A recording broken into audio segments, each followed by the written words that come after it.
안녕하세요. 2020학년도 9월 모의평가 세계지리 해설 강의의 민병헌입니다. 이번 시간은 문제 해설편입니다. 그래서 문제와 관련돼서 또 이번 시험과 관련돼서 전반적으로 시험의 난이도가 어땠고, 그리고 어떤 부분을 우리가 눈여겨볼 것인지, 그리고 단원별로 어떻게 문제가 잘 배분되어 나왔는지와 관련되는 설명들은 요 앞에 총평이라는 강의가 있거든요. 그걸 여러분들 꼭 듣고 오시면 좋겠고, 이번 시간에는 어쨌든 선생님과 함께 1번부터 20번까지의 문제를 차근차근 풀어나가는 이런 시간입니다. 그래서 선생님과 함께는 바로 1번 문제부터 살펴보도록 할 텐데요. 사실 이제 우리가 1번부터 20번까지 문제를 쭉 풀면서 사실 수능 특강도 있고 수능 완성도 있었죠. 그렇죠? 둘 다 연계 교재입니다. 여기에 있던 내용들이 여기에 어떻게 접목이 되었는지도 함께 설명을 드릴게요. 근데 물론 여러분들 연계 중에서는요, 직접적으로 이게 거의 비슷하게 나오는 직접 연계도 있지만, 여기 나와 있는 어떤 내용이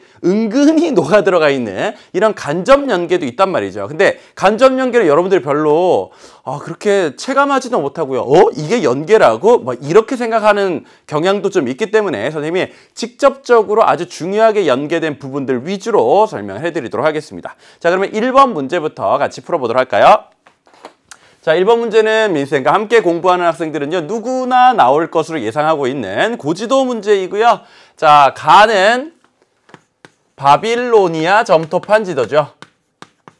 점토판 지도. 그 다음에 나는 그 이름도 긴 혼일 강리 역대 국도 지도.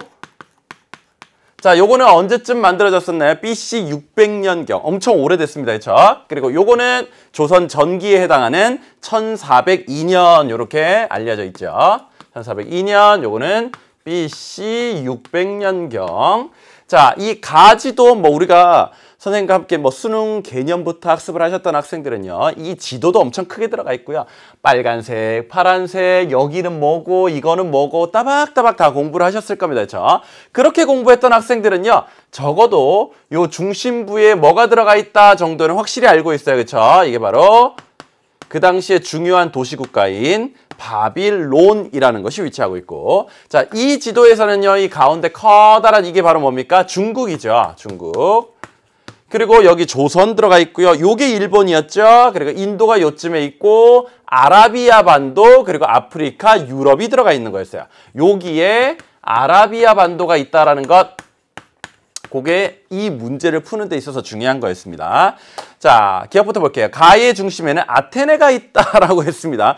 우리 뭐 배웠던 지도 중에서 아테네가 중심인 이런 지도가 있었나요? 우리가 배웠던 내용 중에서는 없었거든요. 자, 여기는 바빌론이라는 곳입니다. 들렸고요. 그 다음, 나에는 아라비아 반도가 표현되어 있습니다. 그렇죠? 우리가 따박따박 다 짚으면서 공부를 해왔어요. 요거는 맞는 거죠. 그 다음, 가는 나보다 제작 시기가 이르다. 엄청 옛날이죠. 그렇죠? 이거는 비교적 나중입니다. 그러니까 이것도 맞는 거죠. 그 다음, 가는 크리스트교 세계관, 나는 중국 중심 세계관을 반영하고 있다. 이건 중국 중심의 중화 사상이 드러나 있는 것이 맞아요. 그렇죠? 근데 여기에는 크리스트교 세계관이 반영되어 있는 것은 아니잖아요. 그렇죠? 그래서 요거는 틀렸습니다. 답은 그러면 니은과 디귿을 골라서 3번을 선택하시면 되겠습니다. 크게 어려운 거 없었죠. 그렇죠? 뭐 기본 내용만 잘 알고 있으면 충분히 쉽게 풀어갈 수 있는 정도였습니다. 뭐 요 정도로 우리가 가뿐하게 몸풀기로 하고요. 그 다음에 2번 가볼게요. 가나지도 유형에 대한 설명으로 옳은 것만을 보기 위해서 고른 것은 이라고 했고요. 자, 요거는 우리가 타이의 지역별 인구 밀도를 나타냈어요. 근데 인구 밀도를 단계로 구분해서 색깔을 달리한 다음에 그걸 칠해 놓은 거죠. 그렇죠? 그럼 요거는 단계 구분도라고 볼 수 있어요. 단계 구분도. 자, 그 다음 이쪽은요, 2019년 1월에 평균 기온을 나타낸 지도인데, 같은 기온인 지역을 선으로 쭉쭉쭉 다 연결을 해 놓았습니다. 그렇죠? 그러면 같은 값을 선으로 연결을 해 놓았어요. 그거를 뭐라고 합니까? 등치선도라고 하죠. 같은 수치를 선으로 연결해 놓은 그림이라는 거고, 어쨌든 이거 말고도 뭐 유선도도 있고요, 도형 표현도도 있고요, 전묘도 이런 것들도 있었습니다. 자, 모두 다 어쨌든 특정한 주제에 대해서 표현하는 다양한 방법들이었어요. 그렇죠? 그러면 이런 것들은 다 통틀어서 주제도에 들어간다라고 볼 수 있어요. 주제도. 그럼 주제도에 좀 상대되는 개념이 뭐가 있을까요? 바로 일반도라는 게 있습니다. 일반도. 요거는 여러분들 지리부도 같은 거 펴보시면 산맥도 나와 있고 하천도 나와 있고 그 다음에 도시도 나와 있고 뭐 이런 지도 있잖아요. 일반적으로 여러 가지 것들이 다 나타나 있는 지도를 일반도. 요런 거는 특정한 주제에 대해서 뚜렷하게 살펴볼 수 있도록 예쁘게 그린 그림, 주제도 이렇게 생각하시면 되겠습니다. 자, 그럼 기억부터 볼게요. 가는 지역 간 이동량과 이동 방향을 표현하는 데 적합하다라고 했습니다. 이동량과 방향을 화살표로 나타내는 거였죠. 그렇죠? 이게 바로 뭐예요? 흐를 유, 선선, 그래서 유선도라고 하는 거였습니다. 어쨌든 이건 유선도 아니죠. 그 다음 나는 값이 같은 지점을 선으로 연결하여 작성한 지도이다. 맞는 거죠? 그 다음 가나는 모두 주제도이다. 특정한 주제에 대해서 그렸으니까 요거 설마 이걸 직접 들어보지 못했더라도 이게 틀렸다라고 생각하는 학생들은 없었겠죠. 자, 그 다음 나는 가보다 행정구역별 통계값의 차이를 표현하기에 적합하다. 행정구역별로 어떤 값이 차이가 있는지를 보여주는 거는 이게 더 유리한 거잖아요. 그렇죠? 이거는 이 기온보다 높다, 낮다를 빠르게 판단할 수 있는 방법이에요. 여기는 적도가 이 밑으로 지나가고 있기 때문에 이쪽으로 갈수록 더 더운 거고요. 이쪽으로 갈수록 약간 더 추워지는 거예요. 그렇죠? 물론 열대 기후니까 다 같이 덥지만 그러면 어쨌든 이것도 반대로 얘기했기 때문에 틀렸습니다. 답은 그래서 니은 디귿 역시나 3번으로 고르시면 되겠습니다. 뭐 주제도의 두 가지 방법에 대해서 나타낸 거고요. 사실 이게 내년도 교육과정의 내용을 쭉 살펴보다 보면 내년도 교육과정에서는 이 내용이 빠지게 되는 내용이에요. 그럼 내년도에 만약에 빠진다면 이게 수능에 나올 가능성이 높을까요? 낮을까요? 여러분들 생각해보세요. 내년에 빠진다고요? 그러면 빠지겠죠? 라고 생각하는 학생들이 있을 것 같아요. 근데 내년도에 만약에 이게 안 나온다. 그러면 그 이후로 몇 년 동안은 쭉 안 나오는 거잖아요. 그렇죠? 그러면 보통 그 전에의 수능에 나오는 경우가 많습니다. 왜냐하면 이게 문제 낼 수 있는 이 내용으로서 사실상 마지막 수능이거든요. 그러다 보니까 출제자들이 그거를 고려해서 그 다음에 내게 된다는 거죠. 왜? 그 다음번 교육과정이 바뀌게 되면요. 그거 말고도 낼 내용들이 많거든요. 그러니까 이게 나올 가능성이 조금 더 높다라고 선생님은 예상합니다. 자, 그 다음에 우리 3번으로 넘어가 볼게요. 다음 글은 유럽 여행기 일부분이다. 가나에 해당하는 국가로 옳은 것만을 지도에서 고른 것은 뭐 아주 쉬운 문제였죠. 자, 세계적인 어항으로 여러분들 설마 물고기 넣어놓고 관찰하는 그 어항 생각하시는 거 아니죠? 자, 어업을 주로 많이 하는 그런 배들이 정박할 수 있는 그런 항구, 이거를 어항이라고 하는 거예요. 자, 유명한 베르겐이라는 도시가 있고, 사실 지리부도 선생님과 함께 열심히 쭉 학습해 오신 학생들은요, 피오르막 있고 거기에 중간에 베르겐이라는 도시가 들어가 있는 어떤 나라를 보신 적 있을 거예요. 바로 어디? 노르웨이. 근데 사실 베르겐이라는 도시 모를 수도 있죠. 이거는 그냥 패스. 자, 빙하가 만들어낸 아름다운 피오르가 많이 있었고요. 수력을 많이 하는데요. 재생에너지 생산의 90% 이상을 수력에 의존하고 있다는 책의 내용이 떠올랐다. 그만큼 이 나라는 피오르도 잘 발달돼 있고 수력도 엄청 많이 하고 있는 나라입니다. 퍼센트가 높다라는 거죠.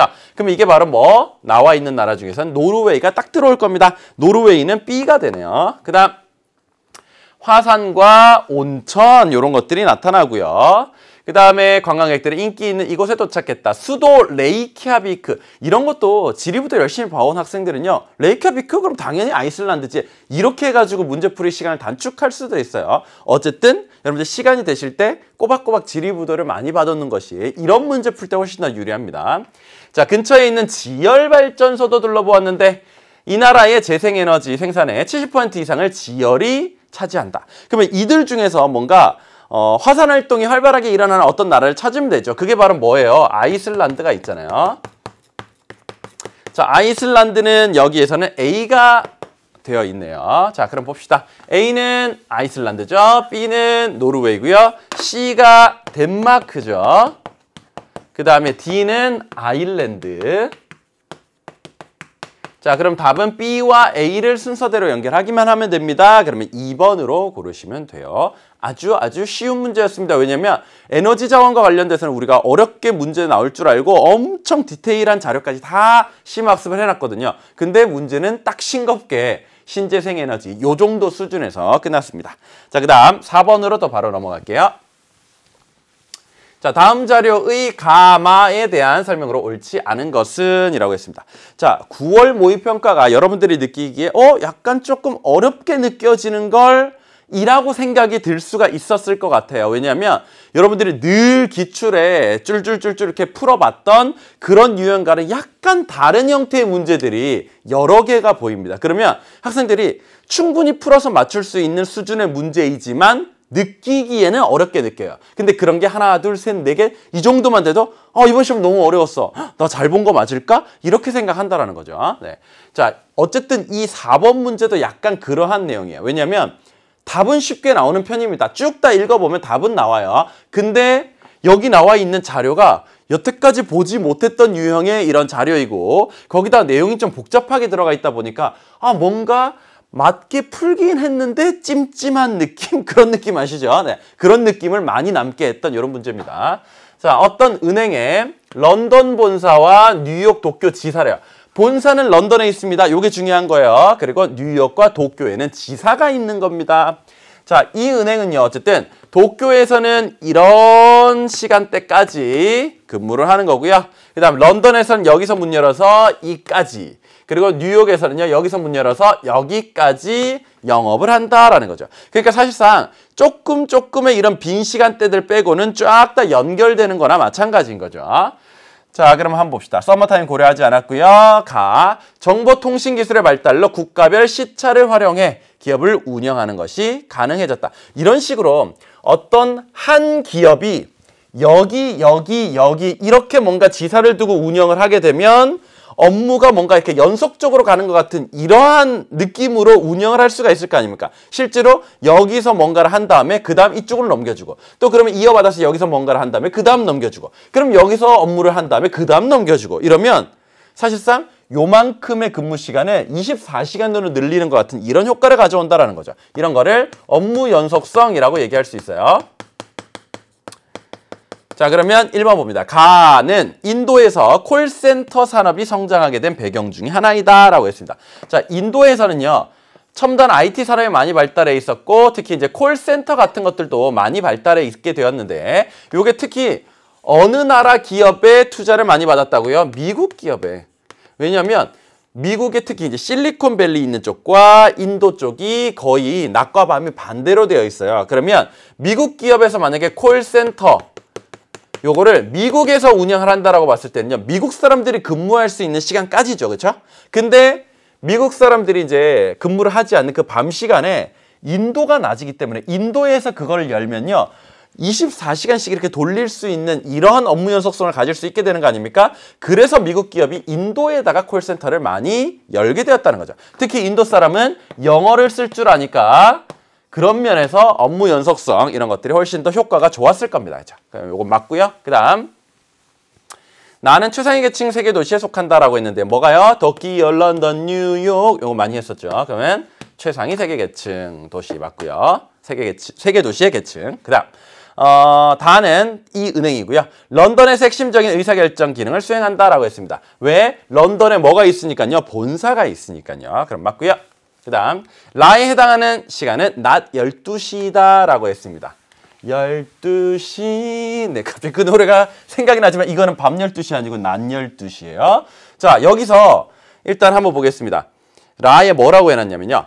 런던에서 17시에 뉴욕으로 전화하면 뉴욕 현지에서는 같은 날 언제 전화를 받게 된다라고 했습니다. 선생님이 이런 문제 응용된 거 나올까봐 시차 계산의 기본은 가르쳐드리고 갔잖아요. 그렇죠? 어디에서? 수능 개념에서. 그래서 수능 개념 강의에 진짜 중요한 모든 것들이 다 들어가 있습니다. 자, 런던에서 17시에 뉴욕은 몇 시인가? 이 문제랑 똑같아졌거든요. 그러면 한번 볼게요. 사실 이것만 여러분들 잘 보셔도 뭔가 좀 해답을 얻을 수가 있긴 한데 일단 한번 봅시다. 런던에서 9시일 때, 뉴욕에서 9시일 때 요 사이에 시간이 몇 시간이 차이가 나는 건가요? 한번 보세요. 10시, 11시, 12시, 1시, 그 다음에 여기가 2시 정도 되겠죠. 오후 2시 정도. 그러면 하나, 둘, 셋, 넷, 다섯. 5시간 차이가 나네요. 5시간 차.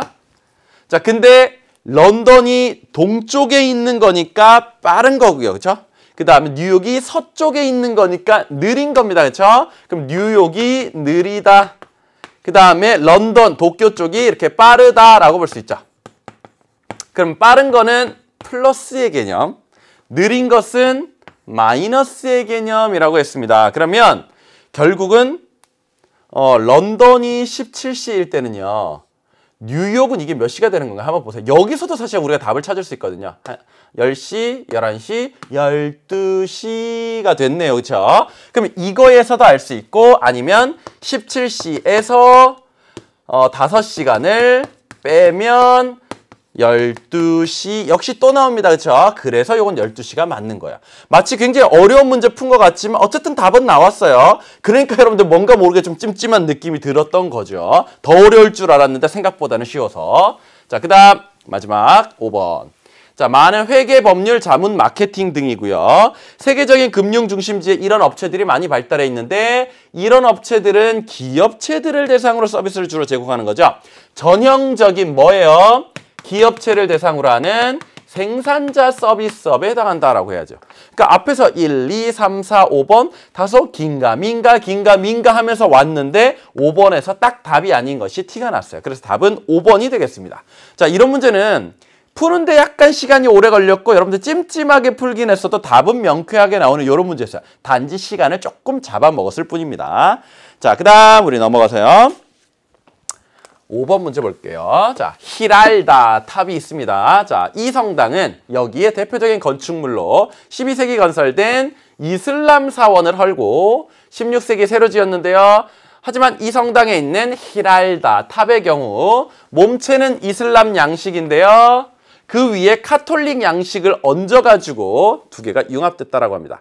자, 우리가 뭐 여러 내용을 배우다가 어떤 나라가 이슬람 세력의 지배를 받았다가 그 다음에 지금은 크리스트교를 믿고 있는 이런 대표적인 나라로 해서 많이 배웠었죠. 요 나라는 바로 뭡니까? 에스파니아잖아요. 에스파니아. 에스파니아 그것도 어디 가면 이걸 볼 수 있느냐? 세비야라는 곳이 있습니다. 세비야. 여러분들 요즘에 TV 프로그램 중에서 그 김광규 씨가 가가지고 이렇게 머리 감겨주는 그 프로그램 아시죠? 세빌리아의 이발사. 로신이라는 사람이 옛날에 세빌리아의 이발사라는 그 오페라를 만들었어요.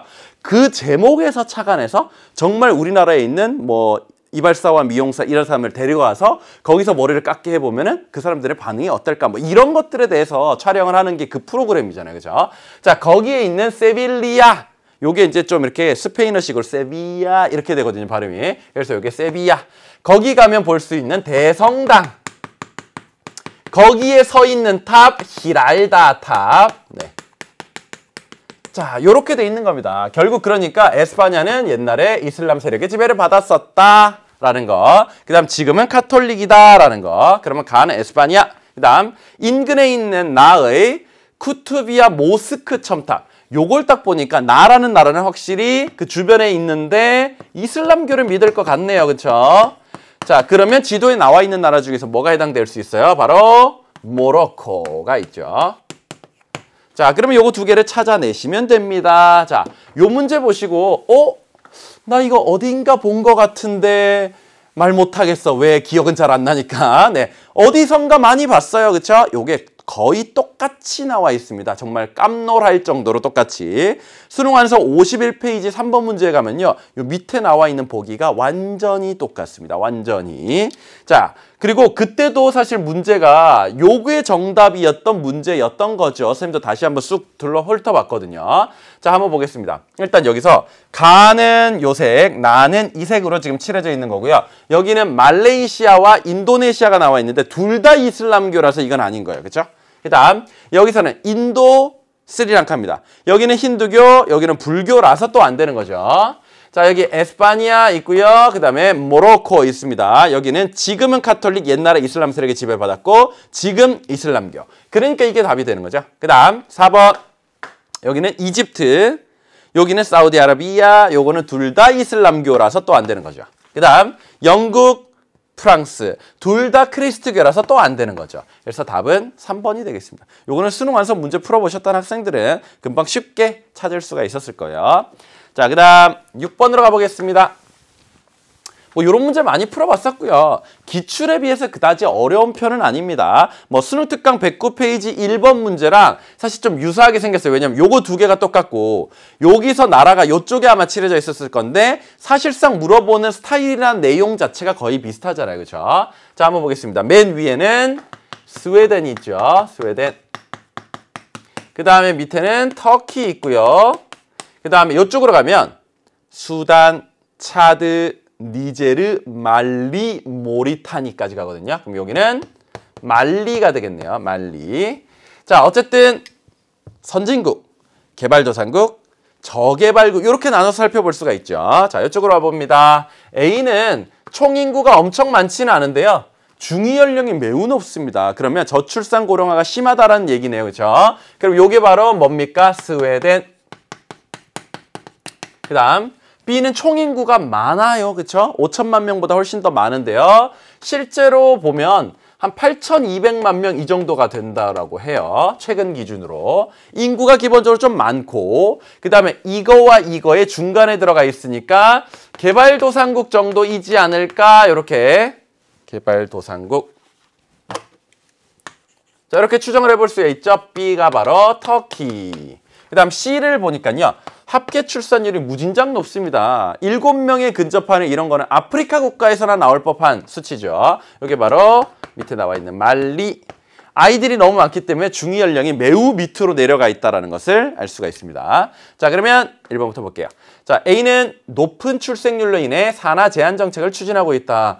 제발 좀 아이를 낳아야 되는 이런 나라거든요. 그러니까 이런 정책은 어울리지 않죠. 그 다음 B는 아프리카에 위치하고 있다. 아시아에 있는 터키입니다. 그 다음 C는 방추형의 인구 피라미드가 나타난다. 방추형이 뭐예요? 밑에도 좁고 위에도 좁고 가운데가 이렇게 좀 두툼하게 되어 있는 저출산 고령화가 굉장히 심하게 진행된 일본 같은 국가에서 나타나는 편인데 문제는요. 말리가 적어도 이게 뭐 방추형인지 아니면 종형인지 이런 게 헷갈리는 이런 것과는 별개로 적어도 방추형은 아니잖아요. 그렇죠? 적어도 이건 확실히 아니다라고 할 만한 걸 줘요.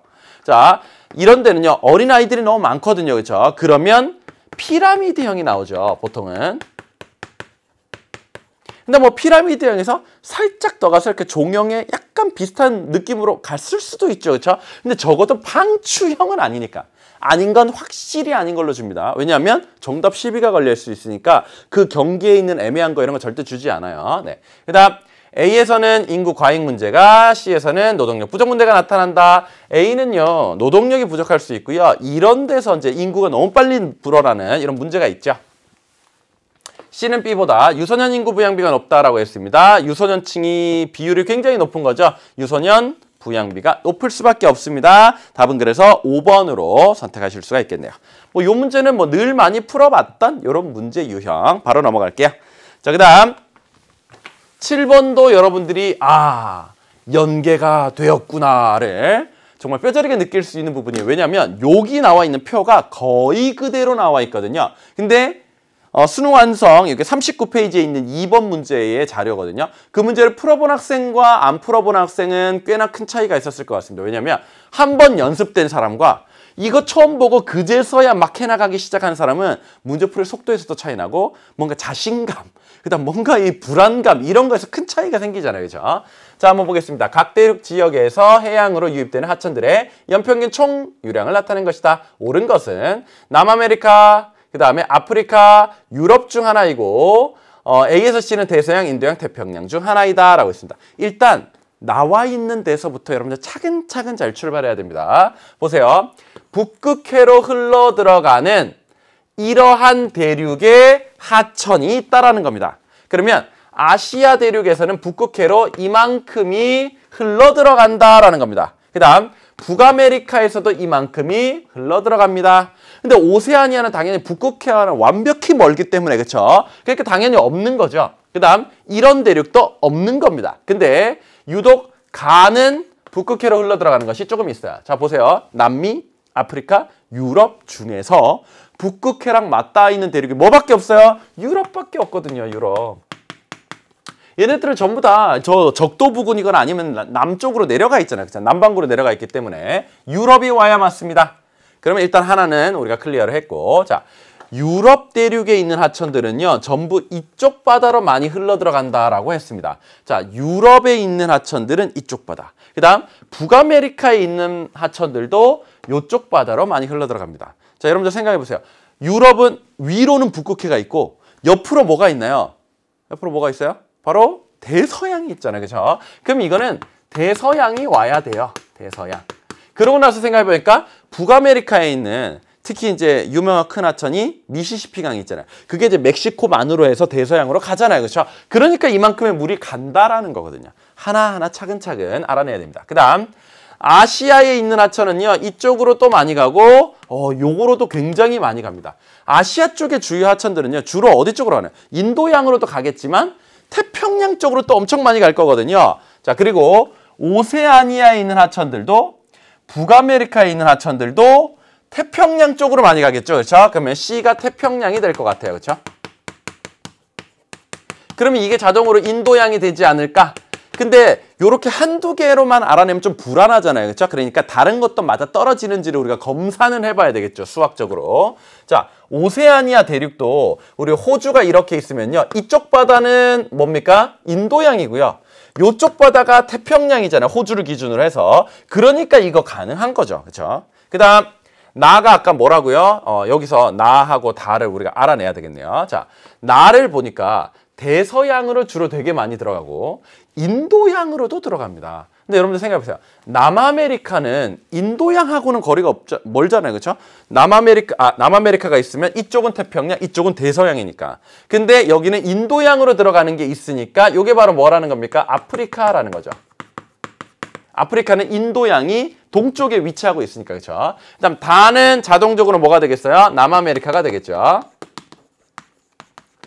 그러고 나서 봤더니 남아메리카에서 대서양 쪽으로 적당히 많이가 아니라요. 억수로 많이 들어가고 있습니다. 이건 다 뭐 때문이겠어요? 아마존의 역할이 굉장히 컸겠죠. 그렇죠? 그다음 남아메리카에서 태평양 쪽으로도 조금은 들어가겠죠. 그렇죠? 그다음 아프리카에서 인도양 쪽으로 꽤 가는 거고. 그러면 여러분들 검산 같은 것들을 좀만 해보면 이렇게 해야 딱 맞아 떨어지는구나 라는 걸 알 겁니다. 이 중에서 하나만 틀어져도 뭔가 이게 맞아 떨어지지 않는데 여기 대륙에서는 이쪽 바다로 절대 흘러 들어갈 수 없는데 그러면 그게 아닌 겁니다. 자, 그러면 1번부터 볼게요. 자, 나에서 유로가 가장 긴 강은 B로 흘러 들어간다라고 했습니다. 아프리카에서 유로가 제일 긴 강은 뭐죠? 바로 나일강이고요. 나일강은 일단은 지중해로 들어가죠. 지중해에서 다시 어느 바다로 갈 수밖에 없어요? 대서양으로 갈 수밖에 없거든요. 그러면 B로 흘러 들어간다. 인도양으로 흘러 들어간다. 이건 아닌 거잖아요. 자, 틀렸습니다. 그 다음 다에서 유형 면적이 가장 넓은 하천의 하구는 이집트에 있다라고 했습니다. 다는 남아메리카고요. 유형 면적이 가장 넓은 하천은 아마존이죠. 아마존은 이집트에 있다. 이건 아니잖아요. 브라질에 있다라고 해야 되겠죠. 그 다음 가는 나보다 면적이 넓다라고 했습니다. 유럽, 아프리카, 면적입니다. 자, 선생님이 진짜 수능 개념 교재에다가요. 참 이런 문제 나올까 봐 뭐라고 해놨었습니까? 인구 순위 짝짝짝 나타냈었죠. 그때 우리 뭐라고 외웠었어요? 일단은 아시아, 아프리카, 유라, 아니야 였었죠. 요게 순서였어요. 이게 뭔 순서? 바로 인구수 순서였어요. 그리고 쌤이 그 밑에 칸에 뭐라고 써놨습니까? 면적도 그리고 인구 밀도도 요 순서 그대로라고 했었습니다. 그거 기억나시죠? 쌤 수능 개념 교재 다 들어가 있는 내용입니다. 다른 교재에 잘 없는 내용이에요. 근데 여기 뭐라고 되어 있습니까? 유럽하고 아프리카의 면적을 비교하고 있잖아요. 그 교재 내용 안 본 학생들이 이거 어떻게 아나요? 그냥 머릿속으로 그냥 대충 유럽이 뭐 더 큰가? 많아? 뭐 이렇게 생각할 거 아닙니까? 근데 여기서는 뭐라고 돼 있어요? 유럽은 우랄산맥 서부까지를 말하며 요거에서 좀 힌트가 있죠. 그죠? 유럽이 우랄산맥, 러시아의 이 동쪽 부분 빼고 나머지 유럽만으로 보면 되게 작거든요. 그죠? 당연히 아프리카가 더 넓다라고 해야 됩니다. 어쨌든 틀렸고요. 요 내용을 잘 활용하신 학생들은 금방 맞출 수가 있죠. 그 다음 미시시피강은 A로 흘러들어간다라고 했습니다. 자, 미시시피강 미국에 있는 중요한 강이죠. 대서양 쪽으로 흘러들어가는 거 맞잖아요. 아까 말했듯이 멕시코만 쪽으로 들어가서 대서양으로. 그 다음 A는 C보다 면적이 넓다라고 했습니다. 자, 대서양, 그 다음에 태평양. 여러분들 뭐가 넓은지 생각해보지 않았지만 당연히 전 세계에서 제일 넓은 진짜 완전 이따만하게 있는 이 바다 이름이 뭐예요? 태평양 아닙니까? 태평양. 대서양은 뭔가 위아래로 이렇게 좁게 되어 있는 것 같은 느낌. 인도양은 그보다도 훨씬 더 작은 느낌. 그래서 쌤이 면적을 좀 더 정확하게 찾아봤어요. 그랬더니 여러분들 어떻게 생각을 하시면 되냐면 태평양의 면적이 인도양의 면적과 대서양의 면적을 합한 거랑 거의 비슷하다. 이렇게 생각하시면 될 것 같아요. 요거가 그만큼 크다라고 생각하면 된다는 거죠. 두 번째가 이거, 그 다음에 세 번째 인도양 이렇게 보시면 됩니다. 자, 그러면 우리 5번까지 다 했고요. 답은 몇 번입니까? 4번으로 선택하시면 돼요. 자, 요거 통해서 알아내는 거 물론 우리가 수능 완성에서 연습을 한번 했지만 그래도 여기서 약간 또 생소하니까 다시 일일이 해봐야 됐었고 밑에서 물어보는 것도 사실상 조금 까다로웠던 문제. 그래서 사실 이번 시험에서는 조금 까다로웠던 그리고 좀 어려웠던 이런 문제를 우리가 볼 수가 있겠습니다. 자, 그 다음 8번으로 넘어가 볼게요. 그래프의 A에서 C 지역에 대한 설명으로 옳은 것은 이라고 했네요. 자, 요거 한번 봅시다. 일단 최난화 평균 기온이 이렇게 가로축으로 나왔죠. 그 다음에 최한화 평균 기온은 세로축으로 나왔습니다. 그럼 각각 이렇게 읽으면 되는 거예요. 이렇게. 자, 이렇게 읽으면 되는 겁니다. 자, 그랬을 때 A는요. 당연히 겨울에는 너무 춥고요. 제일 따뜻한 때도 영하 30도래요. 그럼 할 말 다 했죠. 그렇죠? 이거는 완벽한 빙설 기후네요. 자, 그 다음 B를 보니까요. 겨울에 매우 추운데 여름에 5도 정도? 그러면 최난화 평균 기온이 0도에서 10도 사이. 그럼 요거는 툰드라 기후가 나올 거 아닙니까? 그렇죠? 그 다음 C는요. 최난화 평균 기온 10도 이상, 최한화 평균 기온 영하 3도 미만. 그렇다라고 한다면 요거는 냉대 기후가 나오게 될 겁니다. 요 내용을 보고 이렇게 기후를 알아냈고요. 그 다음에 1번부터 갑니다. A에서는 다양한 크기와 모양의 구조토를 볼 수가 있다라고 했습니다. 구조토는 주로 툰드라 기후에서 볼 수가 있거든요. 근데 이거는 EF니까 이건 틀렸네요. 그 다음 B에서는 혼합림을 이용한 펄프 공업이 발달하였다라고 했습니다. 혼합림 뭐예요? 보통은 이제 경계부에 있어서 이쪽에 있는 나무와 이쪽에 있는 나무가 다 섞여서 나타날 텐데 보통 온대림과 냉대림의 그 경계부 지역에서는 둘 다 섞여서 나타나거든요. 그런 것들을 이용한 펄프 공업 이런 것들이 발달하였다라고 하려면 여기서는 그나마 냉대기후 지역인 데가 어울리는 거잖아요. 그렇죠? 근데 여기는 툰드라 기후니까 이런 데는 나무는 거의 못 자랍니다. 그 다음 B에 해당하는 기후는 남반구에서 나타나지 않는다. 자, 요게 여러분들 조금 헷갈렸을 것 같아요. 왜냐하면 여러분들이 교재에서 기본적으로 보는 지도에는요. 남반구에 마치 툰드라 기후가 없는 것처럼 거의 표시가 안 되어 있기 때문에 선생님 제가 본 거에서 남반구 남극대로 다 EF로 나와 있던데요. 그리고 칠레 끄트머리에도 이 T 기후는 없던데요. 뭐 이런 학생들이 있었을 것 같아요. 근데 선생님이 항상 뭐라고 했습니까?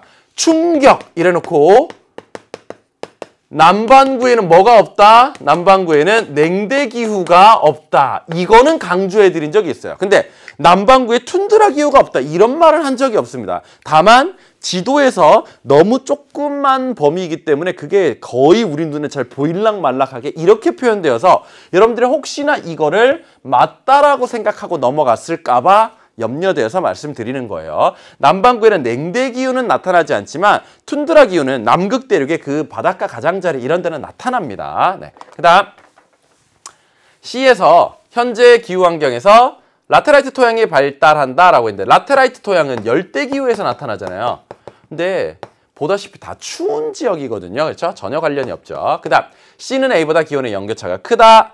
다행히 여러분들이 3번에서 약간 긴가민가 했다면 5번에서 여러분들이 확실하게 마음의 갈피를 잡으셔야죠. 자, 이거에 연교차를 한번 계산해 봅시다. 이 정도면 거의 이거는 70 정도, 이거는 영하 한 30도 정도니까 이거 얼마의 연교차가 있다라고 해야 되나요? 마이너스 30 빼기 마이너스 70 해야 되는 거거든요. 그러면 약 40도 정도가 돼요. 40도 정도. 반면에 이건 어때요? 한 15도에서 한 45도 요 정도를 빼면 될 것 같아요. 영하 45도를. 그러면 어떻게 되냐면 거의 60도가 나옵니다.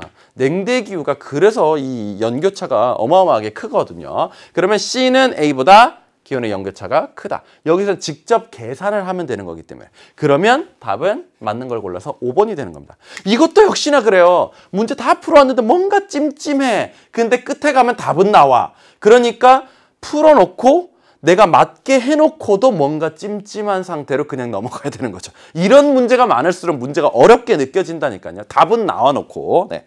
자, 그래서 답은 5번이었고요. 그 다음 9번 갑니다. 자, 지도는 미국과 멕시코의 주요 공업지역을 나타낸 것이다. A에서 E에 대한 설명으로 옳지 않은 것은 자, 미국의 주요 공업지역이고요. 이런 데는 이제 좀 썬벨트 지역이고요. 이런 데가 이제 스노우벨트 지역인데 사실 우리가 이제 뭐 공부를 조금 더 디테일하게 하다 보면 이런 데 있는 주요 도시 이런 것들도 한번 살펴볼 수 있을 것 같아요. 자, 요쪽에 있을 법한 중요한 도시 뭐가 있습니까? 샌프란시스코 있죠. 이 근처에 실리콘밸리가 있는 겁니다. 그다음 이쪽에 뭐가 있어요? LA, 로스앤젤레스가 있고요. 자, 여기는 지금 자세히 보시면 멕시코 안으로 들어가 있는 도시입니다. 근데 미국과의 국경에 발달해 있는 마낄라도라들이 많이 있는 도시. 뭐 이름은 당연히 모르겠지만 소개만 해드릴게요. 시우다드 후아레스라는 쌤이 예전에 스페인어 또 한때 열심히 공부했던 적이 있거든요. 시우다드가 도시라는 뜻입니다. 시티. 네. 그 다음에 요쪽에는요. 휴스턴이 있습니다. 휴스턴. 그 다음 요쪽에 뉴올리언스라는 곳이 있네요. 네. 들어보셨죠? 자, 그 다음에 여기가 이제 중요한 도시 시카고. 그 다음에 여기가 자동차 공업 디트로이트. 그 다음에 요쪽이 이제 철강 그리고 또 추신수로 또 유명했어요. 네. 클리블랜드. 자, 뭐 요런 데가 있습니다. 자, 그러면 1번부터 볼까요? 자, A에서는 첨단 산업 클러스터가 성장하였다. 맞죠? 어디? 실리콘밸리. 그 다음 B는 5대5의 수은을 바탕으로 발달한 전통적인 공업지역입니다. 맞고요. 그 다음 C에서는 유전을 기반으로 한 석유화학 공업이 발달했다. 이런데 우주 산업도 발달돼 있지만 석유가 많이 나서 석유화학 공업도 발달돼 있다는 거. 이거 기본 내용으로 공부하는 거잖아요. 그죠? 그 다음 E는 썬벨트 지역에 속한다라고 했습니다. 이쪽이 다 썬벨트 아닙니까? 맞고요. 그 다음 D는 B보다 역사가 오래된 자동차 공업 지역이다라고 했습니다. 디트로이트가 이제 미국에서 아주 뭐 역사도 있고 그다음에 자동차를 오래 잘 만들어 온 이런 지역인데요. 사실 이제 요즘에는 멕시코도 자동차를 많이 만들기 시작했어요. 원래는 이제 우리나라가 자동차 산업으로 한 5위 정도 됐는데 요즘에는 멕시코가 우리나라보다 넘어섰고 그다음 인도도 우리나라보다 넘어섰고 우리나라가 한 7위, 6위 이 정도로 내려앉았어요. 근데 어쨌든 멕시코가 자동차를 많이 만듭니다. 그게 왜 그런가를 봤더니 이제 이런 데서 자동차를 만들면 인건비가 좀 더 저렴한 데서 만들 수가 있는 거죠. 이렇게 만들어 놓고 이쪽으로 무관세로 판매를 할 수 있으니까요. 그래서 이런 데도 자동차 공업들이 생겨나긴 했지만 여기만큼 전통적으로 오래된 이런 자동차 공업 지역은 아니거든요. 그러니까 이건 틀렸습니다. 답은 그래서 5번 선택하시면 돼요. 자, 그 다음 10번 문제로 넘어가 보겠습니다. 자, 10번 문제. 열대기후 문제이고요. 요거 역시나 뭐 자료가 약간 달리 나와 있긴 하지만 그래도 우리가 늘 많이 풀어봤던 기출 유형과 유사합니다. 자, 볼게요. 그래프는 지도에 표시된 A에서 C 지역의 강수량 값에 관한 것이다. 이에 대한 설명으로 옳지 않은 것은 자, 가에서 다는 지도 A, C 중 하나임이라고 했고요. 자, 우리가 일단 적도가 나와 있으면 적도를 그어보고 시작할게요. 자, 여기는 호주의 완전 북부입니다. 여기는 사바나 기후가 나타나죠. 이거는 남반구입니다. 그 다음 이쪽은요. 열대 우림 기후가 나타나죠. 선생님 여기에 이 지점이 나왔으니까 얘기해드리고 싶은 게 있는데 선생님도 최근에 뉴스를 보다 보니까요. 자, 우리 인도네시아. 인구가 거의 2억 7천만 명의 엄청난 대국입니다. 그렇죠? 근데 수도가 어디 있냐면요. 여기 있는 자바섬의 자카르타라는 곳 여러분들 많이 들어보셨죠? 거기인데 수도로 옮기겠다라고 발표를 했어요. 어디로 옮기겠다라고 했냐면요. 여기 있는 섬이 보르네오 섬이죠. 보르네오 섬의 이 동쪽 해안이 있는 이쪽으로 옮기겠다라고 했어요. 그래서 이쪽이 바로 미래의 인도네시아의 수도가 될 지역이다라는 거 최신 뉴스입니다. 그냥 이제 참고하시라고 말씀드리는 거예요. 그 다음 이쪽은 여기 있는 방글라데시 다카 쪽부터 해서 이렇게 바닷가 쪽으로 따라 내려오면서 몬순 기후가 자리하고 있죠. 요거는 북반구. 자, 그러면 한번 봅시다. 이거는 강수량 차이라는 어떤 그래프인데요. 7월 강수량에서 1월 강수량을 뺐대요. 7월에서 1월을 뺐다라는 거. 그 다음 연강수량도 나와 있습니다. 자, 그럼 한번 볼까요? 자, 연강수량이 이것도 많고 이것도 많고 이것도 물론 많습니다. 그렇죠? 그리고 강수량의 차이를 보니까요. 나는 거의 제로예요. 그러면 7월에 온 거나 1월에 온 거나 거의 비슷하다라는 거 아닙니까? 그렇죠? 그러면 여름, 겨울 이런 거 가리지 않고 비슷하게 오는 어떤 지역일 것 같아요. 그게 바로 뭐예요? 열대 우림 기후 지역이죠. 달은 한번 볼까요? 달은 강수량 차이가 플러스가 많아요. 그러면 7월 달이 1월 달보다 훨씬 많이 왔다라는 거거든요. 그럼 한번 생각해 보세요. 여기는 북반구에 있는 몬순 7월에 훨씬 많이 오고요. 1월에 적게 와요. 여기는요. 남반구에 있는 사바나 7월이 겨울이라서 적게 오고요. 1월이 여름이라서 더 많이 와요. 그러면 여기는 마이너스가 나와야 되고 여기가 플러스가 높겠죠. 그러면 이게 몬순 기후 북반구, 그다음에 이쪽이 사바나 기후 남반구 이렇게 볼 수가 있겠습니다. 자, 그러면 1번부터 볼게요. 가는 C이다라고 했습니다. 가는 C이다. 맞네요. 그죠? 그다음 나에서는 상노가리 합수가 우거진 밀림이 나타난다. 열대 우림 맞는 설명이네요. 그다음 다는 B보다 연강 수량이 많다라고 했습니다. 다는 B보다 여기입니다. 그렇죠? 연강 수량이 많다라고 했는데요. 다는 이거고요. B는 이건데 이게 이거다라는 걸 알아야 풀 수 있는 거죠. 그렇죠? 어쨌든 B가 이거라고 봤을 땐요. 다보다는 B가 훨씬 더 강수량이 많잖아요. 그렇죠? 그럼 요게 틀렸네요. 그렇죠? 그다음 B는 기온의 연교차가 1교차보다 작다라고 했습니다. 자, B 어디 있습니까? 요거죠. 기온의 연교차 적도 부근에 있기 때문에 뭐 1년 내내 고만고만한 기후입니다. 그렇죠? 그러니까 결국은 연교차는 제로에 가까울 정도로 작아요. 반면에 1교차는 그래도 뭐 한 7, 8도 내외 정도 이 정도는 난단 말이죠. 그러니까 연교차가 1교차보다 작다. 맞습니다. 그 다음 C에서는 아열대 고압대의 영향을 받는 건기가 나타난다라고 했습니다. 자, 요거는 건기후기 뚜렷한 열대기후 아닙니까? 자, 건기는 언제 찾아오나요? 겨울에 찾아오고요. 이때 뭐의 영향을 받아요? 아열대 고압대의 영향을 받는 거죠. 어쨌든 그러한 기간이 있는 거 아닙니까? 그렇죠? 맞습니다. 답은 틀린 걸 골라서요. 3번을 선택하시면 되겠습니다. 이렇게 하나하나 알아내야 하긴 하는데 사실 우리가 뭐 기후는 워낙 많은 문제를 풀어보고 또 워낙 다양한 기후 그래프를 분석하는 능력을 키워왔기 때문에 이 정도의 기후 그래프라면 약간 생소하긴 하지만 여러분들이 전혀 부담은 안 됐을 것 같아요. 자, 그 다음 11번으로 가봅니다. 그래프는 대륙 지역 간 인구 이동에 관한 것이다. 이에 대한 설명으로 옳은 것은 가에서 다는 라틴 아메리카, 아시아, 유럽 중에 하나이다 라고 했습니다. 자, 우선 요 문제도 뭐 이렇게 연계는 됐다고 하는데요. 선생님이 이제 연계 자료를 쭉 찾아보다 보니까 자료가 안 비슷해 일단. 그래서 선생님이 얘기를 안 해드리기로 했어요. 선생님도 여러분 같은 마음이라서 그걸 딱 받아봤을 때 요게 이렇게 뭔가 연계되었다라고 했는데 아 이건 못 느낄 정도다라고 얘기하면 그냥 안 얘기하는 게 좋다라고 생각해서 안 얘기해드리거든요. 자, 어쨌든 일단 한번 봅시다. 가에서 다는 라틴 아메리카, 아시아, 유럽 중 하나이고요. 이게 이제 자료가 약간 생소한 이유가 우리가 여태까지 무슨 자료 위주로 공부했냐면 순이동 위주로 공부했어요. 유입인구 빼기 유출인구 한 요 값을 기준으로 공부를 했어요. 요 값을 기준으로. 근데 여기는 뭐가 나와 있나요? 유출과 유입이 그대로 다 나와 있어요. 그대로. 그러면 이거를 우리가 한번 머릿속에서 한 번 더 가공하는 작업을 거쳐줘야 되는 거예요. 자, 그러면 아프리카 한번 보세요. 자, 유출이 이만큼, 유입이 요만큼입니다. 그러면 순수하게 순이동으로 치면 요만큼을 사실 빼줘야 되는 거죠, 여기서. 그래서 요 정도만큼의 순유출이 있었다라고 봐야 되는 겁니다. 요만큼의 순유출. 또는 순이동으로 봤을 때는요. 마이너스 요만큼 이렇게 생각할 수가 있어요. 그 다음 이것도 이만큼에서 요만큼을 빼줘야 되는 거거든요. 그럼 비슷한 간격으로 해서 빼줘버리고 그러면 순수하게 유출이 더 많은 거니까 순이동으로서는 마이너스 이만큼 이렇게 생각하면 되죠. 그 다음 여기는요. 와 이만큼에서 요만큼을 빼주면 사실 요만큼 날아가고요.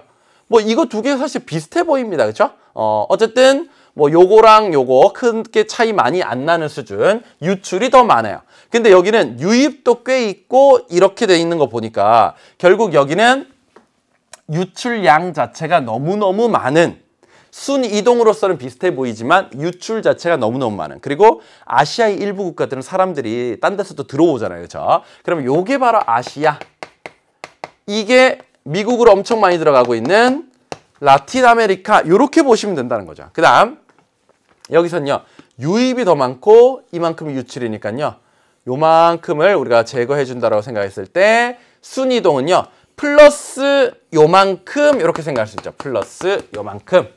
그 다음, 와, 앵글로 아메리카 보세요. 이게 최근 자료라서 우리가 봐왔던 거랑 약간 다른 느낌을 가지고 있는 거거든요. 유출이 요만큼입니다. 그러면 요만큼을 더 빼줘요. 그렇죠? 그러면 순이동으로서는 이만큼이 해당되는 거예요. 요즘에는 유럽보다 앵글로 아메리카로 들어온 사람이 엄청 많다라는 거죠. 그렇죠? 왜? 라틴 아메리카에서 이쪽으로 엄청 많이 가니까. 그리고 다른 지역에서도 많이 가니까. 요게 앵글로 아메리카. 그러면 이게 자동으로 뭐가 되는 거죠? 유럽이 되면 되는 겁니다. 왜? 더 많은 사람들이 들어오고 있는 거니까요.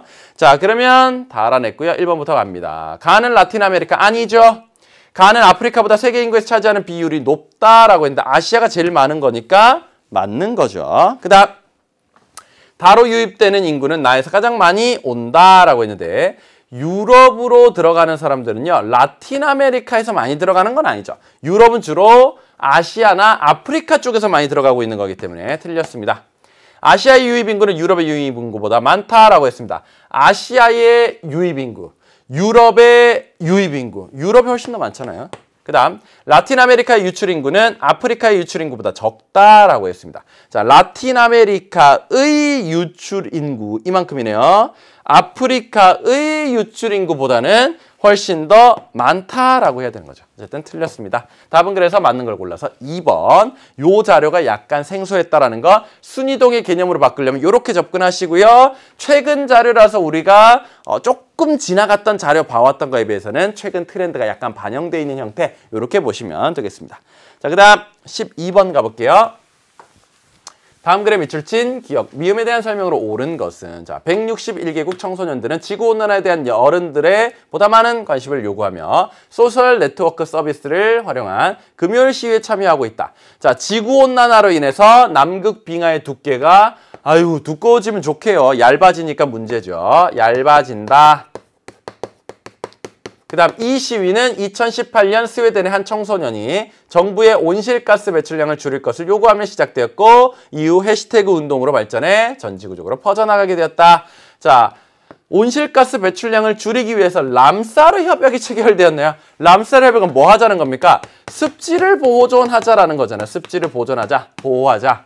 온실가스 배출량을 줄일 것을 요구하면서 무슨 협약이 체결된 적이 있었나요? 바로 교토 의정서. 요즘에는 이제 파리 협약, 파리 협정. 자, 이런 것들이 있는 거죠. 어쨌든 틀렸고. 그다음 디귿은 넘어가 볼게요.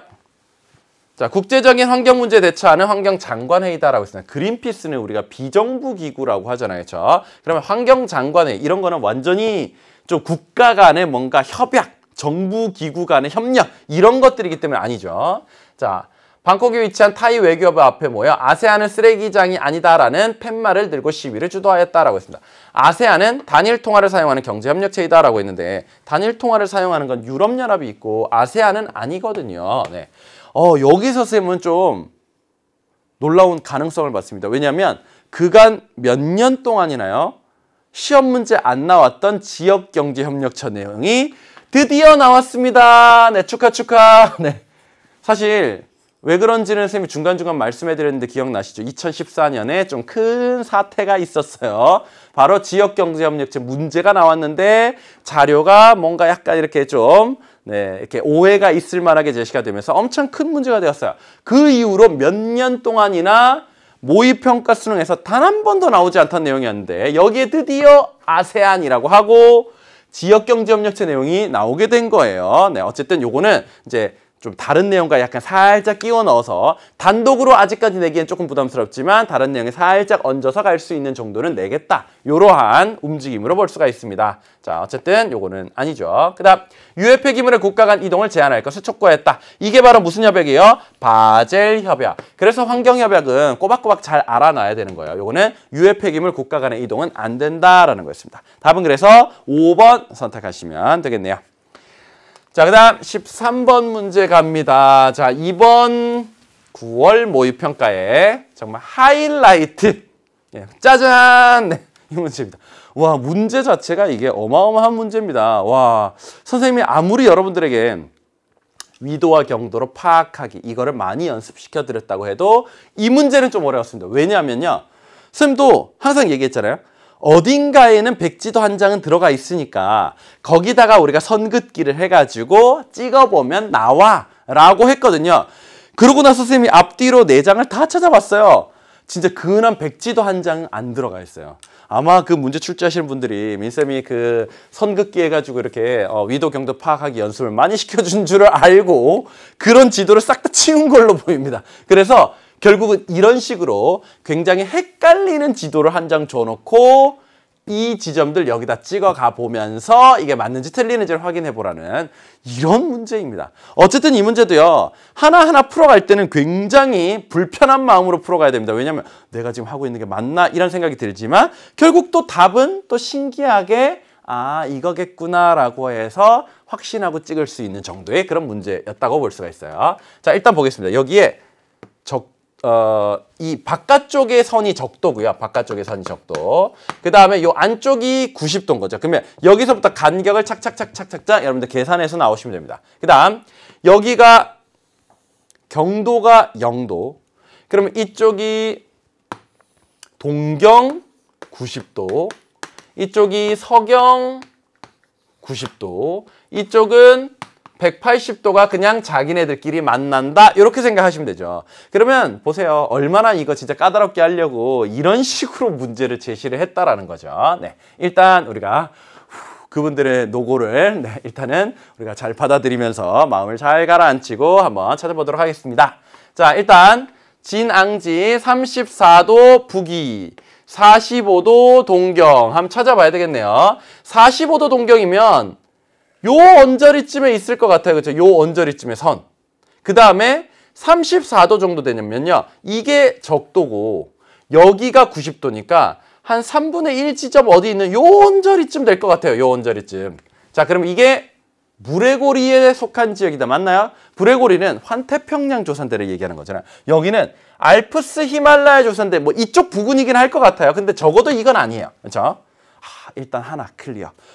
네, 그 다음 자, 나는 알프스 히말라야 조산대에 속한 지역이다 라고 했는데 이거 한번 볼게요. 자, 61도 북위, 그 다음 150도 서경이라고 했습니다. 150도 서경. 그러면 여기에서 90, 그 다음에 이 가운데를 한번 싹 끊는다라고 봤을 때 여기서부터 이까지가 90이니까요. 정 가운데는 135 정도 되겠죠? 네. 그러면 여기서부터 여기까지 45, 여기서부터 여기까지 또 45가 되니까. 그럼 여기서 좀 더 가야 됩니다. 좀 더 간 언저리에 이 선에 물려 있는 것이 서경 150도 정도 될 것 같고 61도면요.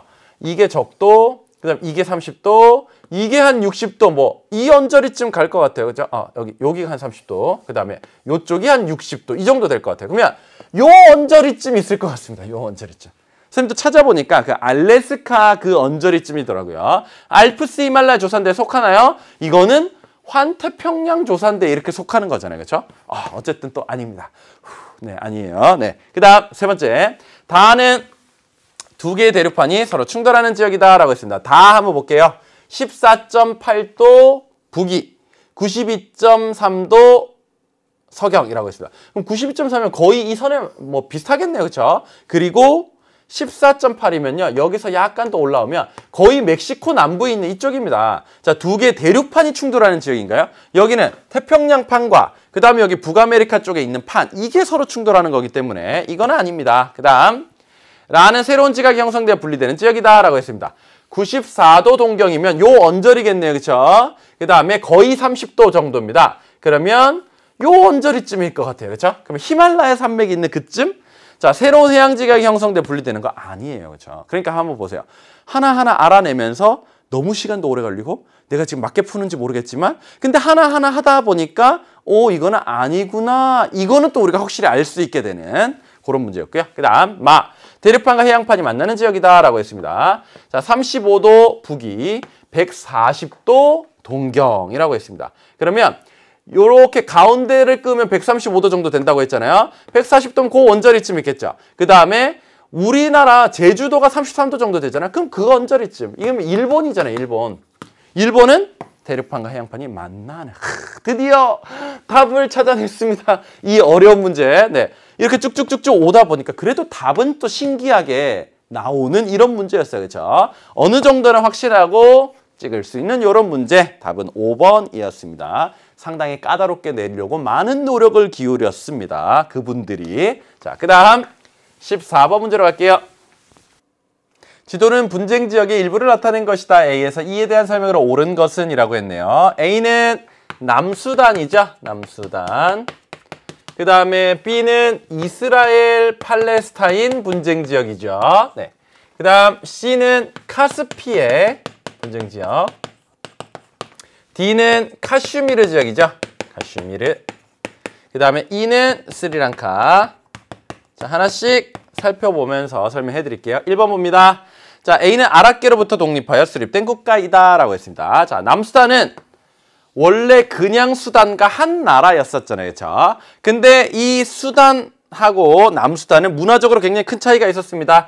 이 윗동네는 아랍계 주민들이 이슬람교를 주로 믿으면서 살아오고 있었고 이 사람들은요. 흑인들이 주로 이제 크리스트교나 아니면 토착정교 이런 종교들을 믿으면서 살아오고 있었어요. 그래서 이들이 주로 흑인들을 탄압을 했던 거죠. 그래서 남수단은 야, 우리 너네랑 같이 있기 싫어. 우리 분리독립할래. 그래서 2011년에 분리독립한 나라입니다. 그렇죠? 아랍계로부터 분리독립하여 수립된 국가이다. 맞는 얘기죠? 그래서 답은 1번입니다. 그 다음 B는 이슬람교와 힌두교가 대립하는 국가이다 라고 했는데 자, 이스라엘은요. 유대교를 믿고 있는 국가죠. 팔레스타인은요. 이슬람교를 주로 믿고 있는 이런 사람들입니다. 그러다 보니까 이슬람교와 힌두교가 아니라 유대교라고 해야 되겠습니다. 자, 그 다음 D에서는 쿠르드족의 분리독립운동이 국경 분쟁의 원인이다 라고 했었는데요. 여기는 카슈미르고요.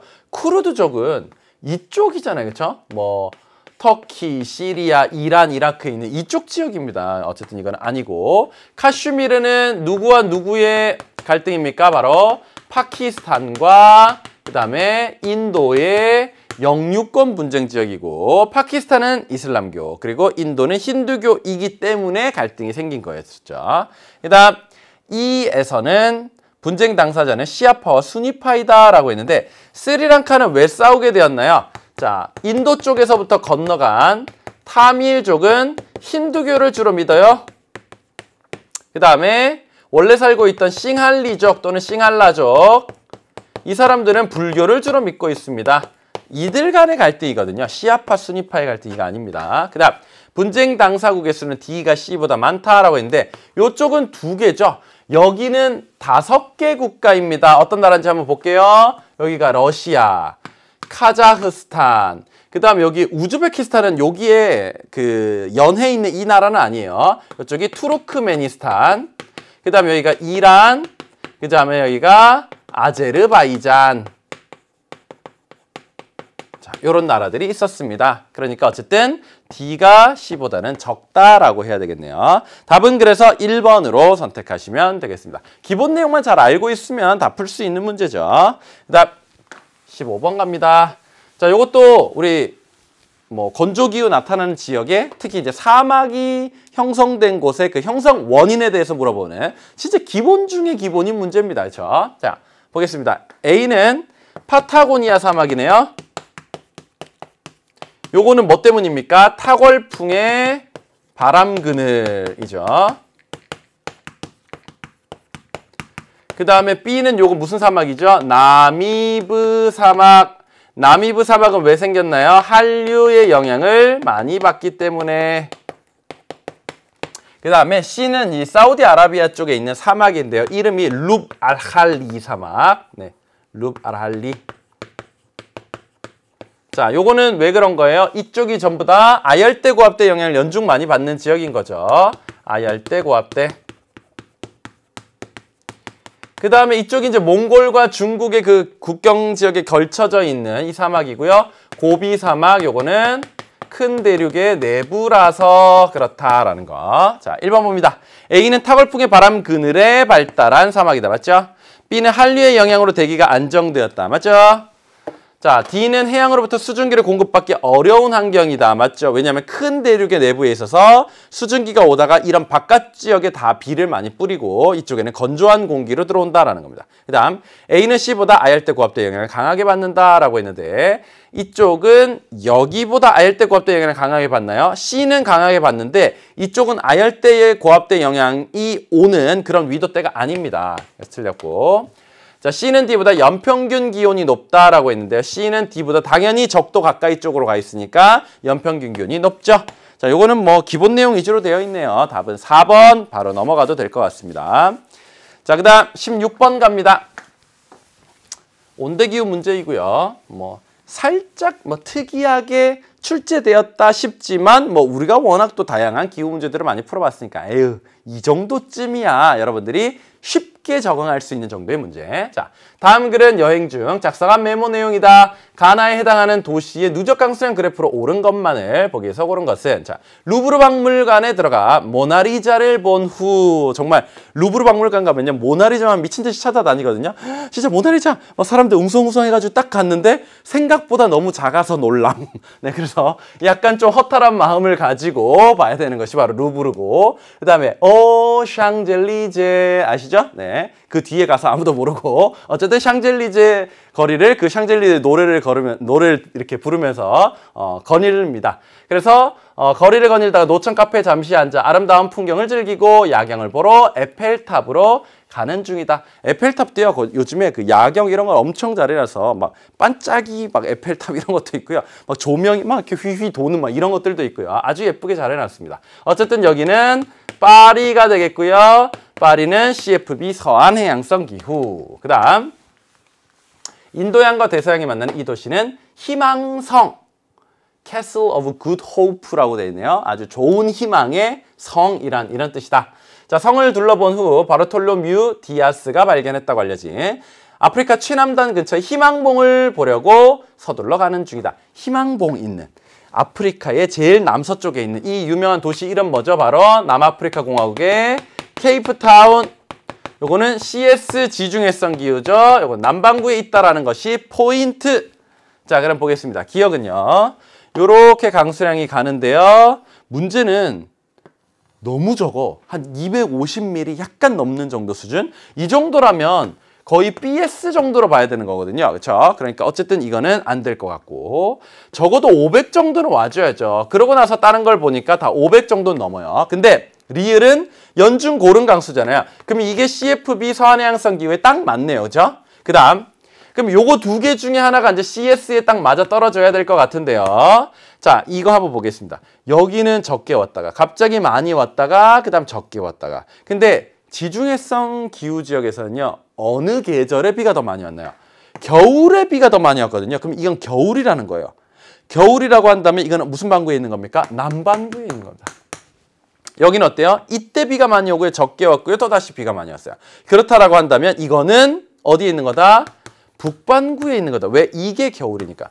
선생님 이거 뭐 CW나 뭐 CFA 뭐 이런 거는 안 되나요? 뭐 사실 건조한 때가 있고 습유한 때가 있다 보니까 CW로 뭐 볼 수도 있을 것 같아요. 근데 여러분들이 뭐 다른 기후 그래프 아니면은 뭐 강수량 값 이런 거 쭉 보시면 아시겠지만 대륙 동쪽에 있는 CW는 이거보다 비가 훨씬 더 많이 오는 경우가 많아요. 그리고 대륙 서쪽에 있는 CS 이런 게 비가 그렇게 엄청 많이 오지 않거든요. 한 500, 600, 700 요 정도. 그래서 딱 지중해성 기후 그래프에 딱 어울리는 정도이고요. 어쨌든 우리는 지중해성 기후 그래프의 남반구 버전을 찾아내야 되는 거 아닙니까? 그거에 딱 어울리는 건 요거다라는 거죠. 그러면 리을과 니은을 연결하시면 되죠. 답은 4번으로 선택하시면 되겠습니다. 크게 어렵지 않았던 자료도 너무 쉬웠고 자, 그 다음 17번 갈게요. 아우, 요것도 너무 쉽잖아요. 그렇죠? 우리가 세 번째 페이지에서 좀 힘을 많이 뺐어요. 뒤로 오니까 한결 수월해졌습니다. 자, 그래프의 가에서 다에 대한 설명으로 옳은 것만을 보기위해서 있는 대로 고른 것은 자, 말레이시아, 영국, 탄자니아 중에 하나이고요. 자, 제일 높은 도시화율 이게 뭐죠? 영국이겠죠. 선진국이니까. 치고 올라가는 개발도상국 말레이시아죠. 그 다음 아직 저 밑에 있습니다. 저개발국에 가까운 탄자니아. 자, 기억부터 볼게요. 가는 산업화에 따른 도시화 시작된 시기가 가장 이르다.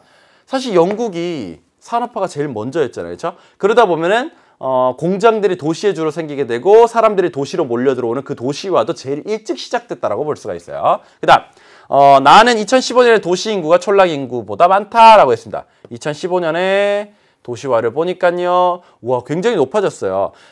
도시 인구가 촌락 인구보다 많다라고 하려면요. 도시화율이 50% 이상이기만 하면 되거든요. 그러면 절반 넘게 도시에 산다라는 이런 얘기니까. 근데 이만큼이나 높잖아요, 벌써. 그러니까 당연히 맞는 거고요. 그 다음 다는 도시화의 종착 단계에 있다. 와, 이거 아직 초기 단계 고언저리 수준에서 머무르고 있어요. 그렇죠? 그러니까 틀렸고. 그 다음 가는 나보다 1970년 이후 도시화가 더 빠르게 진행되었다라고 했는데요. 가는 이미 다 되었고 나가 빠르게 되고 있는 거잖아요. 틀렸죠? 너무 쉬운 문제였습니다. 도시화 문제 중에서 굳이 계산 열심히 안 해도 되고 상당히 쉽게 풀어낼 수 있었던 문제. 답은 기억니은 1번. 바로 넘어갈게요. 서로 민망하니까. 자, 그 다음 18번 보겠습니다. 자, 선생님 뭐라고 했습니까? 다음번 교육과정에서 빠지는 내용이라면 더 문제에 나올 가능성이 높다라고 했잖아요. 사실 우리가 축제 문제도 있고요. 음식 문화도 있고 한데 둘 다가 시험 문제 나온 적은 잘 없었거든요. 여러분들 날 보실래요? 18번에도 나왔고요. 19번에도 나왔습니다. 축제도 나왔고 음식 문화도 나왔어요. 이게 왜냐면 내년부터 있는 교육과정에서는 다 빠지는 내용이거든요. 그러니까 마지막에 착 하고 대미를 장식하고 싶겠죠. 그래서 여기선 지금 두 개 다 나와 있어요. 두 개가 수능에서도 다 나올지 아니면 어떻게 될지 모르겠지만 적어도 하나 이상은 확실하게 나오는 건 맞고요. 그거는 우리가 늘 그래 왔었으니까 두 개까지도 나올 수 있다는 걸 여기서 본 거죠. 가능성을. 자, 종교와 관련된 세계 축제입니다. 우기 직전에 풍년을 기원하는 축제, 서로에게 물을 뿌리는 거고요. 원래는 부처님의 그 불상을 물로 씻겨주는 거하고 관련되는 축제였죠.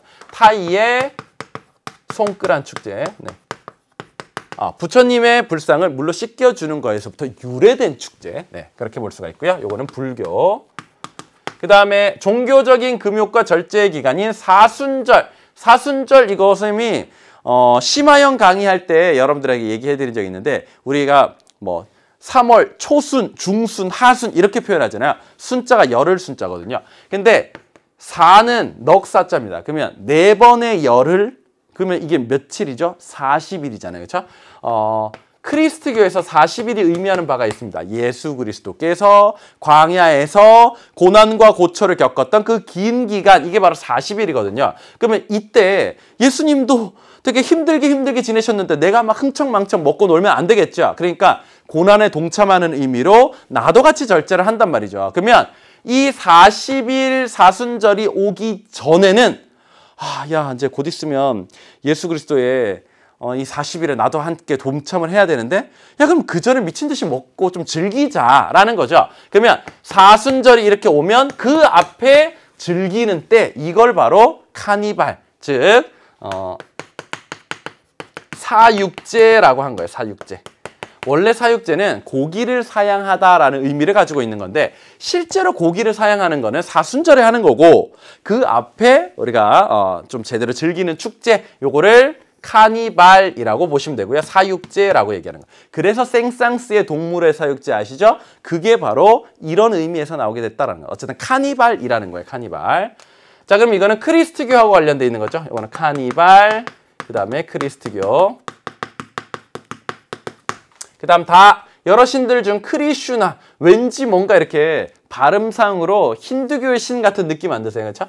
라다가 색을 칠하고 놀았던 것에서 유래한 축제이다. 봄이 오는 것을 기념하는 색채의 향연.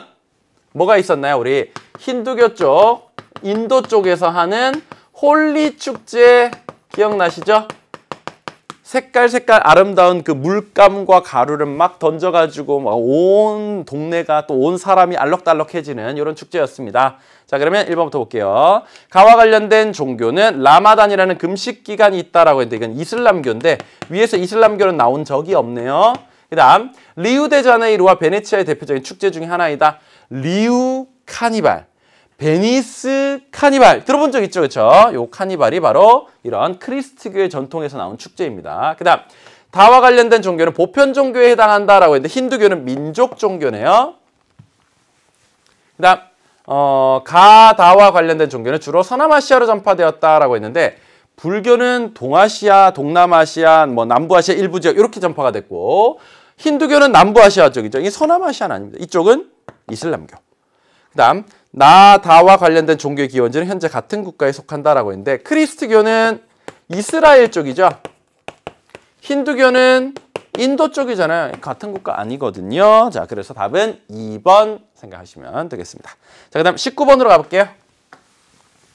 다음 자료는 세계 요리에 대한 인터넷 게시글의 일부분이다. 옳은 것만을 보기 위해서 고른 것은 뭐 상당히 쉽게 출제되어 있어요. 자, 아시아 계절풍 지역에서 주로 재배하는 작물로 다양한 요리가 있다. 아시아 계절풍 지역이라면 가는 쌀이겠네요. 자, 그리고 여기 보세요. 자, 이 쌀로 만든 면에 소나 닭의 뼈를 고아 만든 국물, 그리고 채소를 얹어 먹는 음식 바로 뭐죠? 쌀국수입니다. 그 다음 빠에야 있네요. 빠에야는 얇은 팬에 올리브유와 그리고 쌀, 해산물, 토마토, 뭐 사프란 등을 넣어서 끓인 요리이다. 그래서 약간 카레가루 입혀놓은 것 같은 밥 색깔에 위에 해산물이 잔뜩 올라가 있는 스페인식 해산물 볶음밥 같은 느낌 이렇게 생각하시면 되죠. 자, 기억 가는 3대 식량 작물 중에 국제 이동량이 가장 적습니다. 왜요? 대부분 아시아에서 생산되고 또 아시아에서 대부분 소비되고 있기 때문에 다른 지역으로 이동되는 것이 그다지 많지 않죠. 그 다음 나는 베트남을 대표하는 요리 중에 하나이다. 맞죠? 베트남 하면 일단 쌀국수가 제일 먼저 떠오르죠. 그 다음 다가 유래된 국가에서는 전통적으로 포크보다 젓가락을 많이 이용한다. 자, 다는 에스파냐 거죠. 에스파냐는 포크를 많이 이용하죠. 그러니까 요거는 틀린 내용이네요. 다는 가의 재배에 적합한 고온다습한 기후지역에서 기원한 요리이다 라고 했는데요. 자, 이거는 에스파냐고요. 에스파냐는 보통 지중해성 기후가 아니면 북부지역은 서한해양성 기후거든요. 그러면 고온다습한 기후지역 이거하고는 거리가 멀다라는 거죠. 이것도 사실 이슬람 지역의 그 이슬람 세력의 영향을 받을 때 그때 이제 전파되어서 들어온 이런 그 문화 융합의 사례 이렇게 생각하시면 되죠. 스페인 현지에 있는 이런 해산물 그리고 또 토마토 이거에다가 그 정복자였던 그 이슬람 세력이 들고 들어왔던 그 쌀과 그다음 사프란이라는 그런 값비싼 향료 이런 것들이 결합된 음식 이렇게 보시면 됩니다. 답은 그래서 기억 니은 골라서 1번 선택하시면 되겠고요. 뭐 이것도 쉬우니까 넘어가도 되겠죠. 자, 마지막 20번 문제입니다. 선생님이 또 뭐라고 했습니까? 내년 교육과정에서 없어질 문제라면 나올 가능성이 훨씬 더 높아진다라고 했죠. 사실 우리가 식량작물 중에서 굉장히 여러 가지 내용이 있는데 쌀, 밀, 옥수수 있고요. 그 다음에 카카오, 커피, 차 있고요. 소, 양, 돼지 있습니다. 돌아가면서 물론 나오긴 하지만 이번 해에는 여기에 꽂힌 것 같습니다. 그게 바로 뭐죠? 카카오, 커피, 차. 왜? 내년부터 없어지는 내용이거든요. 내년엔요. 쌀, 밀, 옥수수는 있어요. 소양돼지 있어요. 근데 카카오 커피차는 없어요. 그렇기 때문에 이게 계속적으로 지금 반복되어서 나오는 것 같습니다. 6월에도 나왔고요. 9월에도 나왔고요. 그렇다면 수능에 나올 가능성은 더더욱 높아졌죠. 자, 코트디부아르, 가나, 인도네시아, 나이지리아, 카메룬 있고요. 주로 아프리카 기니만 연안에 있는 국가들이 많죠. 이게 바로 카카오네요. 그 다음 중국, 인도, 캐스터, 뭐 베트남에 살짝 앞에 와 있긴 합니다만 중국인인 절병에서 밀려 떨어져서 차를 마시고 나중에 기상캐스터가 되었다는 막장 드라마였죠. 이게 바로 차. 자, 그러면 1번 봅니다. 가는 대부분 생산국에서 최종 제품으로 가공된다라고 했는데요. 이런 나라에서 초콜릿으로 가공되는 게 아니라 선진국 쪽으로 이동된 다음에 거기서 이렇게 만들어서 초콜릿으로 하는 거잖아요. 그래서 뭐 여러분들 뭐 그런 초콜릿 아시죠? 이렇게 막 해마 모양으로 돼 있는 막 이렇게 좀 특이한 아니면 또 조개 모양으로 돼 있는 이런 특이한 초콜릿 다 유럽 쪽에서 주로 만들거든요. 그리고 여러분들 뭐 아마 뭐 편의점 가면 쉽게 볼 수 있는 이렇게 동그란 황금알 3개 들어가 있는 그런 거 있잖아요. 뭐 이탈리아에서 장인 정신으로 만듭니다. 이거 다 그쪽 동네에서 초콜릿으로 만드는 거고 여기서는 카카오를 생산해낸다라는 겁니다. 그 다음 가는 주로 고온다습한 열대기후 지역에서 재배된다라고 했네요. 자, 요거는 주로 열대 우림기후나 아니면 사바나라고 하더라도 이쪽에 최대한 특징이 가깝게 가 있는 그런 일부 지역이거든요. 그러면 이런 지역이 유리하다는 건 맞습니다. 그 다음 나의 기원지는 남아메리카이다라고 했는데요. 차는 중국 남부의 윈난 있죠. 윈난. 카카오는 어디였어요? 요거는 아마존 있는 지역이거든요. 그러면 브라질 쪽. 그러면 가의 기원지를 남아메리카이다라고 했어야 됐죠. 그 다음 나는 열매의 씨앗을 볶아 음료를 만드는데 이용한다라고 했는데 씨앗을 볶아서 음료를 만드는데 주로 이용하는 것은 커피가 있죠. 요거는 씨앗을 가공하는 거긴 한데 초콜릿으로 만드는 거고 나는 가보다 아프리카에서의 생산 비율이 높다. 이쪽이 아프리카 비율이 훨씬 더 높고요. 이쪽은 아시아의 비율이 굉장히 높은 편입니다. 틀렸네요. 자, 답은 그래서 2번 선택하시면 되겠습니다. 사실 카카오 커피차도 어렵게 나오면 얼마든지 어렵게 나올 수 있지만 아주 기본 형태로 문제를 냈어요. 뒷면에 와서는 굉장히 기본 형태의 문제가 많았어요. 그렇다는 말은 앞에서 너네들이 충분히 어려워할 만한 요소들을 우리가 많이 가지고 있다. 그러니까 뒷면에서까지 너네의 힘을 빼면 30분이 모자라는 거기 때문에 그래서 뒷면에는 최대한 간단한 형태의 문제들이 많이 들어가 있는 것으로 보입니다. 자, 이렇게 1번부터 20번 문제까지 선생님과 함께 숨가쁘게 달려오면서 살펴봤습니다. 까다로웠던 문제 분명히 있죠. 그래서 커트가 완전히 막 이렇게 높게는 나타나지 않을 것 같긴 한데요. 그래도 사실 학생들이 어려웠어. 왜 그게 어렵지? 라고 했는데 또 풀어보면 또 정답에 근접해서 들어가는 학생들 많거든요. 또 그렇게 되면 또 만점에 가깝게 등급 컷이 올라갈 수도 있습니다. 수능이 딱 이런 느낌이에요. 오늘 너무 어렵게 풀었는데? 이랬는데 알고 보면 맞고 막 이런 거 있죠? 그래서 자신감 없게 풀어봤지만 알고 보니 맞고 그래서 나는 너무 어렵게 느꼈지만 등급 컷은 50에 올라가 있고 막 이런 문제들이 많다라는 겁니다. 다른 과목들도 다 비슷해요. 그러니까 수능은 딱 요 정도의 느낌 생각하시면 돼요. 느낌. 그래서 조금 빡빡하구나. 조금 어렵구나. 그치만 나중에 풀고 나니까 맞았구나. 요런 느낌. 요 느낌을 잘 기억하시면요. 수능 때 조금 긴장을 덜 하실 수가 있을 것 같아요. 자, 어쨌든 선생님은 9월 모의평가 여기까지 해설을 하도록 하고요. 여러분들 수능 잘 보고 오시도록 선생님은 수능 해설 강의에서 기다리고 있겠습니다. 여러분들 고생 많으셨습니다. 안녕!